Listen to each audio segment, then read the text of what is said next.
урматтуу комитет мүчөлөрү, урматтуу депутаттар, абдан жакшы сунуштар болду, Асылбек Шарипович.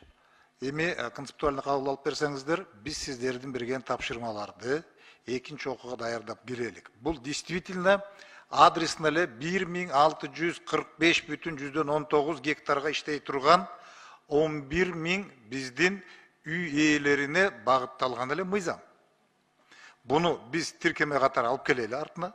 Азыркы Кенжебек Сатымкулович берген сунуштарды буну кабыл алалы дагы ошондо өзгөртүп туруп, ортодо бир жума убакыт берилип атат. Кенжебек Сатымкулович, сизден суранат элем, биз келип сиз менен ушул мыйзамда сиз берген сунуштарды өзгөртүп киргизип, экинчи окууга алып келгенге мүмкүнчүлүк берсеңиздер жакшы болот эле. Мындай болуп атат да, Аскарбек Сапарбекович, азыр сиздерде мына нерселер өтө көп замечание болуп атат. Анан азыр биз ушул боюнча кабыл алсак, биз өзгөртө албайбыз. Ушул боюнча палатага чыгып кетет. Бир тамгасын өзгөртө албайбыз. Өзүңөр уят болосуңар. Андан көрө силер азыр бир жуманын ичинде экстрени бардык жагынан топтолуп туруп, мынаны оңдоп келсеңер, биз тездетип беребиз. Сиздерге туура жолун айтып атабыз. Азыр мына боюнча биз кабыл алсак, бир тамгасын да өзгөртө албай, жалпы жыйынга чыгат.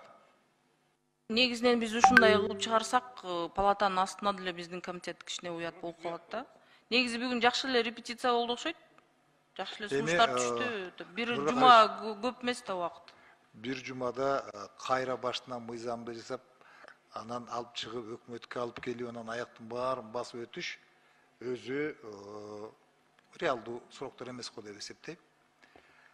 Эгерде бүгүн ушул биз алып келген долбоорду биринчи окууда карап берсеңиздер, экинчи окууга биз азыркы сиздер берген сунуштардын баарын оңдоп туруп алып кирбейли, эгер туура көрсөңүздөр.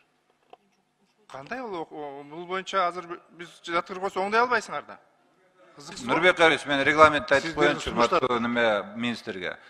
Биринчи окуудан кабыл алса, экинчи окууда министр же кыргыз өкмөтү бул мыйзам долбооруна кирише албайт.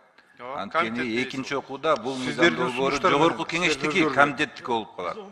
Анда бунун баарын биз жазышыбыз керек болот өкмөт үчүн. Ошондуктан буну урматтуу өкмөт кайра чакыртып алыш керек.